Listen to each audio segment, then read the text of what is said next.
राज्याचं लक्ष आज लागून राहिलं होतं मीरा रोड मध्ये, कारण मराठी अस्मितेसाठी मीरा रोड मध्ये मोर्चा निघाला आणि तब्बल या ठिकाणी आपण बघतोय कार्यकर्त्यांनी जोरदार आंदोलन केलं। या कार्यकर्त्यांची काल रात्रीपासून धरपकड सुरू होती, परंतु आज मीरा भाईंदर मध्ये Balaji hotel circle, Mira road ते मीरा रोड स्टेशन असा भव्य दिव्य मोर्चा निघालाच।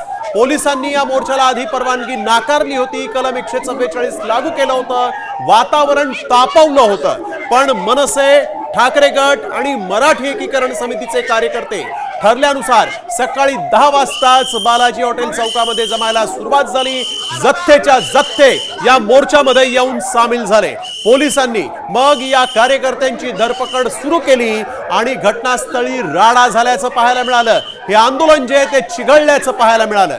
या सगळ्यानंतर पोलिसांनी अचानक आपली भूमिका अगदी बदलली आणि या मराठी मोर्चाला, मराठी माणसांच्या मोर्चाला परवानगी दिली आणि त्यानंतर आपण बघतोय जवळ हा मोर्चा जो आहे तो 5 ते 6 तास अखंड सुरू राहिला।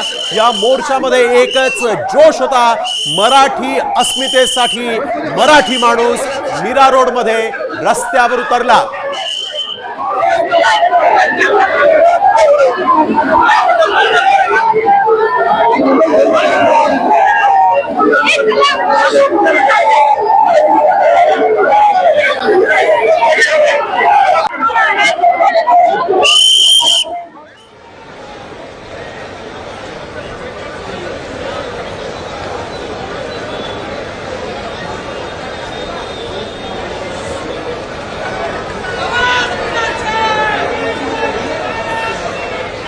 म्हणूनच आज त्यांना हे भोगावं लागलं।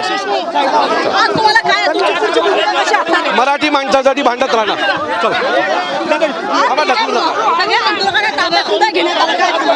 मला वाटतं त्याचा हा परिणाम त्यांनी पाहिला।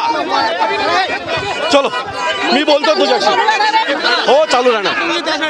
आपण बघतो की अविनाश जाधव या ठिकाणी पोहोचलेले आहेत, त्यांच्यासोबत असंख्य कार्यकर्ते आहेत आणि आता सगळ्या बांधवांना ते संबोधित देखील करणार आहेत। त्यांची भूमिका काय आहे हे पाहणं अतिशय महत्त्वाचं असणार आहे। मराठीसाठी मोर्चा काढला, परवानगी दिली नाही, मात्र मराठी माणूस हा ठाम राहिला, मोर्चा त्याने पूर्ण केला। मात्र भाजपचे नेते असतील, मंत्री असतील, त्यांची विधानं मात्र मराठी माणसांच्या विरोधात होती।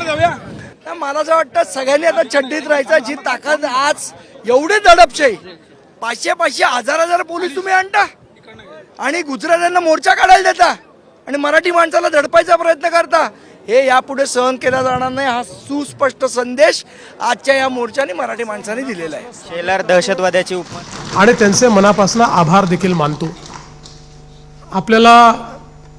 मला सांगितलं पाहिजे की ज्यावेळी आपण सगळ्यांनी मिळून बिझनेस ॲडवायझरी कमिटीमध्ये हा निर्णय केला की आपले भूषणजी हे सरन्यायाधीश झाले आहेत, त्यामुळे विधिमंडळात त्यांचा सत्कार केला पाहिजे आणि त्यानुसार आम्ही त्यांना विनंती केली। त्यावेळेस ते असं म्हणाले की केवळ सत्कार एवढ्यापुरतं येणं काही मला बरं वाटणार नाही, मला संवाद करायला आवडेल। आणि मग आम्ही त्यांना विनंती केली की आपण खरं म्हणजे जर भारतीय संविधानाचं 75 वर्ष पूर्ण झाल्यामुळे अमृत महोत्सव आपण साजरा करतो आहोत, आपण आम्हाला त्या संदर्भात जर मार्गदर्शन केलं तर ते अधिक संयुक्तिक होईल। आणि त्यांना ते आवडलं आणि त्यांनी एका मिनिटात सांगितलं की निश्चितपणे मी या कार्यक्रमाला येईल। पण त्यांच्यातला साधेपणा एक या निमित्ताने सांगू इच्छितो की मी अध्यक्षांना विचारलं की अध्यक्ष महोदय, तुम्ही जाऊन गवई साहेबांना निमंत्रित केलं की नाही? त्यावेळेस अध्यक्षाने सांगितलं की मी गवई साहेबांना निमंत्रण देण्याकरता फोन केला की मला येऊन आपल्याला निमंत्रण द्यायचं आहे। गवई साहेबांनी सांगितलं की तुमचं निमंत्रण मला मिळालं आहे असं समजा, फॉर्मॅलिटीची आवश्यकता नाही आहे, हे माझंच घर आहे, तुम्ही सगळे माझे आहात, त्यामुळे मी त्या ठिकाणी येईन। आणि मला असं वाटतं की त्यांच्यामध्ये हा जो काही साधेपणा आहे, खरं म्हणजे आपल्यापैकी अनेकांचा संबंध हा त्यांचे वडील दादासाहेब गवई यांच्याशी आला असेल। या सभागृहाशी, विधिमंडळाशी दादासाहेब गवईंचा अतूट अशा प्रकारचा एक संबंध राहिलेला आहे। आणि दादासाहेब गवई हे प्रचंड बुद्धिमत्ता असलेले उत्तम वक्ता आणि त्याचसोबत अजातशत्रू, सर्व पक्षांशी मैत्री असलेले, सर्वांशी अतिशय घरोब्याचे संबंध असलेले, पारिवारिक संबंध असलेले अशा प्रकारचे दादासाहेब होते. आणि समाजातल्या प्रत्येक व्यक्तीला दादासाहेबांपर्यंत पोचण्याची त्या ठिकाणी मुभा होती. ते सगळ्यांना उपलब्ध होते. खरं म्हणजे तोच गुण हा माननीय गवई साहेबांनी या ठिकाणी घेतला आणि आज ते सरन्यायाधीश आहेत. अनेक वेळा लोक न्यायाधीश झाले, सरन्यायाधीश झाले की एखाद्या कोशामध्ये जातात, पण गवई साहेब कधीच कोशात गेले नाहीत. तर ते सगळ्यांना नेहमी उपलब्ध राहिले आणि शेवटला माणूस जो त्यांच्या ओळखीचा आहे तोही कुठे दिसला तरी त्याच्याशी आपुलकीने बोलणारे गवई साहेब हे आपल्याला नेहमी पाहायला मिळतात. आजही आपण बघितलं असेल तर इथे आल्यानंतर या सभागृहामध्ये किमान 25% लोक तर असे आहेत की ज्यांना ते पर्सनली ओळखतात, कारण त्यांनी तसे संबंध नेहमी सगळ्यांशी ठेवलेले आहेत. मला आठवतं की खरं म्हणजे अनेक वर्षापासून त्यांची सगळी कारकीर्द जवळून बघितलेली आहे. ते ज्यावेळेस सरकारी वकील होते त्यावेळी नागपूरच्या झोपडपट्ट्यांचा प्रश्न निर्माण झाला आणि उच्च न्यायालयाने नागपूरमधल्या काही त्या ठिकाणी 40-50 वर्षापासून लोक राहायचे अशा झोपडपट्ट्या त्या ठिकाणी तोडून टाकण्याचा निर्णय घेतला. आणि सगळे आम्ही चिंतेत होतो त्यावेळी काय करता येईल, सगळे आमदार, सगळे लोक. आणि मग विलासराव देशमुख त्यावेळेस मुख्यमंत्री होते, 2001ची वगैरे गोष्ट असेल ही. आणि विलासरावांनी त्या संदर्भात एक बैठकीला त्या ठिकाणी सगळ्यांना पाचारण केलं. त्या ठिकाणी गवई साहेबांना देखील बोलवलं आणि गवई साहेबांनी तात्काळ सांगितलं की आपल्याला अशा अशा प्रकारे तोडगा काढता येईल, याकरता सर्वोच्च न्यायालयामध्ये जावं लागेल. ते स्वतः सरकारी वकील म्हणून सर्वोच्च न्यायालयात गेले.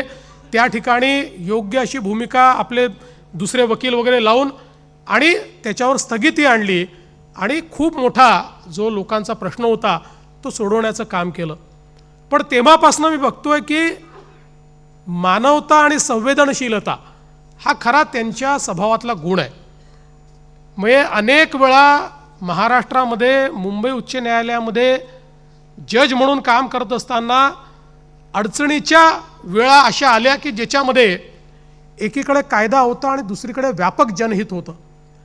त्यावेळी त्या कायद्याचा अन्वयार्थ व्यापक जनिताकरता कसा काढता येईल यावर त्यांनी भर दिला. आणि प्रत्येक वेळी सगळ्या गोष्टी कायद्याने होतात असं नाही, तर व्यापक जनहित हे कायद्यामध्ये बसवता येतं अशा विचारांनी त्यांनी अनेक निर्णय त्या काळामध्ये दिले.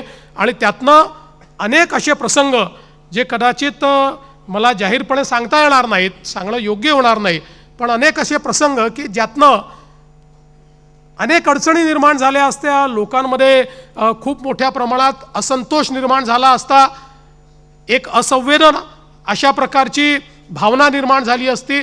अशा प्रसंगी त्यांनी नेहमी त्यातनं मार्ग काढायचा प्रयत्न केला. विशेषतः मला आठवतं की त्यांची काम करण्याची पद्धत इतरांपेक्षा वेगळी कशी आहे, तर एकदा भोपाळचा जो हायवे आहे या हायवेच्या संदर्भात उच्च न्यायालयाने स्थगिती दिली आणि त्याच्यामध्ये जे काही फॉरेस्ट येतं त्या फॉरेस्टच्या संदर्भात काय उपाययोजना केल्या पाहिजेत, तर त्याच्यामध्ये केंद्राचं वन विभाग ज्या उपाययोजना सांगत होतं त्या उपाययोजनांची किंमत ही मूळ रस्त्याच्या दुप्पट होती. त्यामुळे जे काही आपलं नॅशनल हायवे डिपार्टमेंट आहे ते त्याला ऐकायला तयार नव्हतं. रोज मोठ्या प्रमाणात त्या ठिकाणी अपघात व्हायचे, लोक मरायचे, रोज बातम्या यायच्या. आणि मग त्या बेंचवर गवई साहेब आले आणि गवई साहेबांनी बघितलं की यातनं मार्ग काढणं तर गरजेचं आहे, कारण हा मार्ग निघाला नाही तर रोज मरणाऱ्यांची संख्या ही इतकी प्रचंड होती, कारण प्रचंड ट्रॅफिक त्या ठिकाणी, कुठेही त्याला विस्तारित करण्याकरता जागा नाही. आणि मग त्यांनी एक वेगळ्या पद्धतीचा निर्णय केला आणि त्यांनी सांगितलं महाराष्ट्राचे मुख्यमंत्री, केंद्राचे एन्व्हायरमेंट मिनिस्टर आणि देशाचे रस्ते विकास मंत्री म्हणजे गडकरी साहेब अशी तिघांची मीच कमिटी करतो. या कमिटीने बसायचं, 1 महिन्यामध्ये याचं सोल्युशन काढून माझ्याकडे परत यायचं. आणि मग त्या कमिटीमध्ये आम्ही बसलो, अतिशय वेगवेगळ्या प्रकारे त्यात अभ्यास केला. सगळे जे काही देशभरातले एक्सपर्ट्स आहेत ते बोलवले. आपले प्रवीण परदेशी त्या ठिकाणी होते, त्यांनी काही सोल्युशन सांगितले. असे सगळे सोल्युशन्स तयार केले की ज्या सोल्युशन्समुळे टायगर कॉरिडॉरला कुठला प्रॉब्लेम होणार नाही. आणि मग ते सगळं घेऊन आम्ही त्यांच्यासमोर गेलो आणि एक लँडमार्क जजमेंट त्यांनी त्यावेळी दिलं. आणि तो सगळा जो काही मिटिगेशनचा प्लॅन आहे तो मंजूर झाला, तो रस्ता देखील पूर्ण झाला. पण त्याचा परिणाम असा झाला की वेगवेगळ्या अशा प्रकारच्या रस्त्यावर देशभरातल्या NGTsनी वेगवेगळ्या प्रकारचे स्टे देऊन ठेवले होते, त्यामुळे त्या रस्त्यांची कामं होत नव्हती. या एका निर्णयामुळे देशभरामध्ये रस्त्यांची कामं जी वनविभागामुळे अडली होती ती कशी करायची या संदर्भातला मार्ग मोकळा झाला आणि सगळे रस्ते झाले. आणि आजही आपण जर बघितलं तर ते जे काही मिटिगेशन मेजर्स केले होते, तिथे जे काही कॅमेरे लावले, त्याच्या खालून नीट जे आपले वाघ किंवा इतर वन्य प्राणी आहेत ते जाताना दिसतात आणि अतिशय यशस्वीपणे. आणि जी काही किंमत लागत होती त्याच्या 25% किमतीमध्ये हे मिटिगेशनचं काम आपण करू शकलो. त्यामुळे मुळातच आपण जर बघितलं तर एक वेगळा अप्रोच, प्रत्येक गोष्टीमध्ये आपल्याला मार्ग काढायचा आहे. म्हणजे त्यांचे बाकी जजमेंट्स तर आपण सगळे निश्चितपणे या ठिकाणी 370चं कोट करतो किंवा आरक्षणामध्ये वंचितांना आरक्षण कसं मिळेल त्याकरता सब क्लासिफिकेशनचा विषय अनेक लँडमार्क जजमेंट्स आहेत. पण महाराष्ट्राकरता एक अजून महत्त्वाचं जजमेंट जे त्यांनी दिलेलं आहे ते झुडपी जंगलाच्या संदर्भातलं जजमेंट आहे की झुडपी जंगलाच्या संदर्भात वर्षानुवर्ष, म्हणजे आम्ही लहान होतो तेव्हापासनं कुठलाही विदर्भातला पुढारी हा एकच मागणी करायचा की झुडपी जंगलाचं काहीतरी करा, कारण आमचे सगळे प्रोजेक्ट त्या ठिकाणी अडलेले आहेत.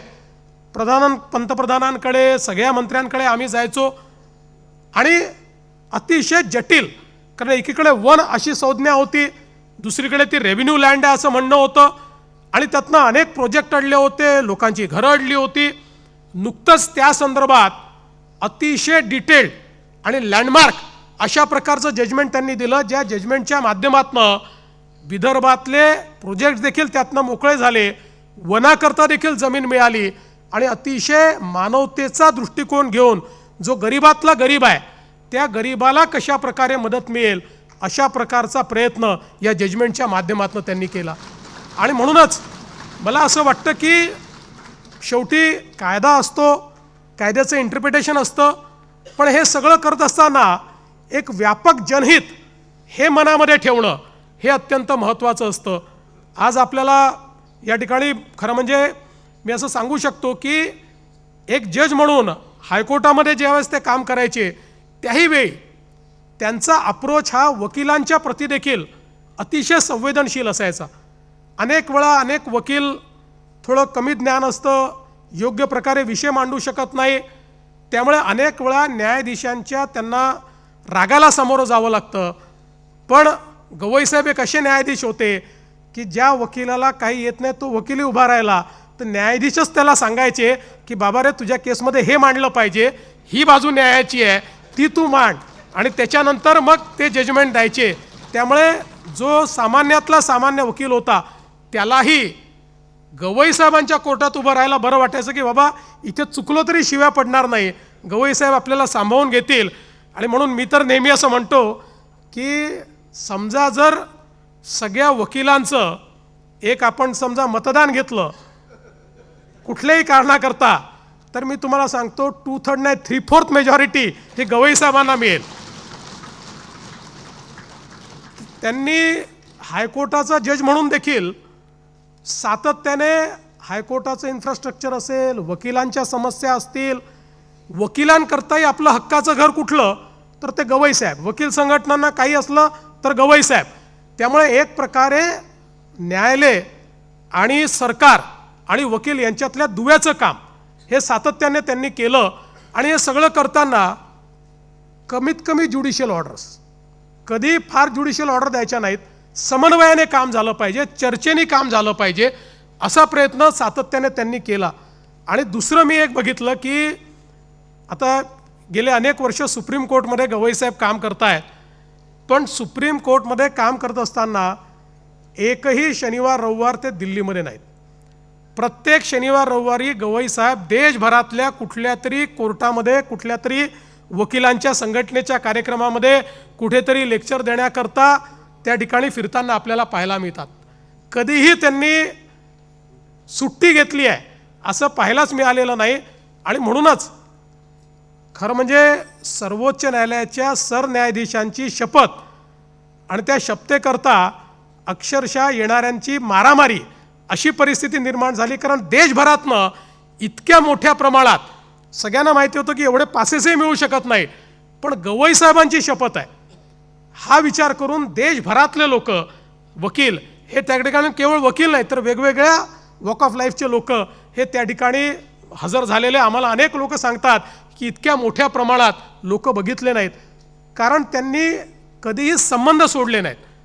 त्यांच्या ज्युडिशियल कामावर त्यांच्या संबंधाचं कधी प्रेशर आलं नाही. गवई साहेब हे संबंधातनं तुमच्यासोबत चहा पितील, परंतु ज्यावेळेस एखादी केस असेल आणि त्या केसमध्ये जर बाजू घ्यायची असेल तर ते न्यायाचीच बाजू घेतील. आणि म्हणूनच सामान्यातल्या सामान्य किंवा मोठ्यातल्या मोठ्या माणसांना भेटताना कधीही गवई साहेबांच्या वागणुकीमध्ये आपल्याला बदलच दिसत नाही. ते सारख्याच पद्धतीनं त्यांना भेटताना आपल्याला दिसतात. हे खरं म्हणजे त्यांच्या स्वभावाचं महत्त्व आहे. आणि आपल्याला कल्पना आहे की खरं म्हणजे दादासाहेब गवईंनी आपल्या नागपूरची दीक्षाभूमी जी आहे ती घडवली.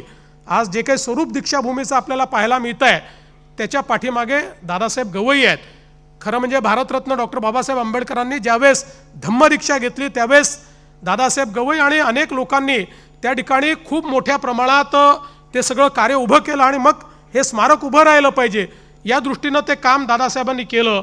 पण नंतरच्या काळामध्ये दादासाहेबांनंतर या दीक्षाभूमीचं सगळं नीट चाललं पाहिजे, तिथे योग्य व्यवस्था राहिल्या पाहिजेत, कॉलेज जे काही त्या ठिकाणी आहे ते चांगल्या प्रकारे चाललं पाहिजे याकडे गवई साहेबांनी नेहमी विशेष लक्ष ठेवलं. ते स्वतः समितीवर नसले तरी देखील सगळं काम हे योग्य प्रकारे झालं पाहिजे, कुठेही कमतरता येऊ नये अशा प्रकारचं लक्ष ते ठेवतात. त्यातल्या छोट्या गोष्टीकडे ते लक्ष ठेवतात. आणि म्हणूनच मला असं वाटतं की कुठलीही गोष्ट ही ध्येयासारखी बाळगायची अशा प्रकारे गवई साहेबांनी आपल्या जीवनामध्ये नेहमीच मार्गक्रमण केलेलं आहे. खरं म्हणजे अनेक गोष्टी त्यांच्याबद्दल सांगता येतील, कारण ते विदर्भातले आहेत. अनेक वर्ष आम्ही त्यांना जवळून बघितलेलं आहे, आपल्यापैकी अनेकांनी बघितलेलं आहे. इथे बसलेल्या अनेकांजवळ अनेक गोष्टी सांगण्यासारख्या आहेत, कारण ज्यांच्याशी त्यांचा संबंध आहे त्या प्रत्येकाला एखादा ना एखाद असा अनुभव आहे की त्यांच्या स्वभावाचा, त्यांच्या मोठेपणाचा, त्यांच्या मनाच्या मोठेपणाचा. पण मला असं वाटतं की निश्चितपणे आज त्यांचंही भाषण आपल्याला ऐकायचं आहे आणि त्यापेक्षा ते संविधानावर आज आपल्याला या ठिकाणी भाषण देणार आहेत. आणि म्हणून आपल्या सगळ्यांना ते ऐकण्याची निश्चितपणे उत्कंठा या ठिकाणी आहे. म्हणून मी फार का बोलणार नाही, पण मला विश्वास आहे की जो काळ गवई साहेबांना चीफ जस्टिस म्हणून मिळालेला आहे त्या काळाला त्याचा उपयोग ते अशा प्रकारे करतील की ज्या दिवशी चीफ जस्टिसचं पद हे गवई साहेब सोडतील त्या दिवशी एक इतिहास त्यांनी निर्माण केलेला असेल याबद्दल माझ्या मनामध्ये शंका नाही. आणि एक अतिशय सामान्य माणूस कसा असामान्य होऊ शकतो हे गवई साहेबांनी दाखवून दिलं. मगाशी उल्लेख झाला की नगरपालिकेच्या शाळेमध्ये शिकायचं, 7वीपर्यंत इंग्लिशचा गंध नव्हता.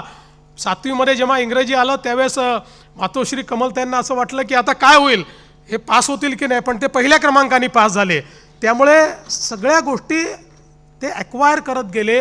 म्हणजे अगदी ज्यावेळेस मध्ये काही काळ असा होता की दादासाहेबांना पदावरनं आज विधिमंडळामध्ये सरन्यायाधीशांचा सत्कार होतोय, त्या सोहळ्यामध्ये मुख्यमंत्री बोलत होते.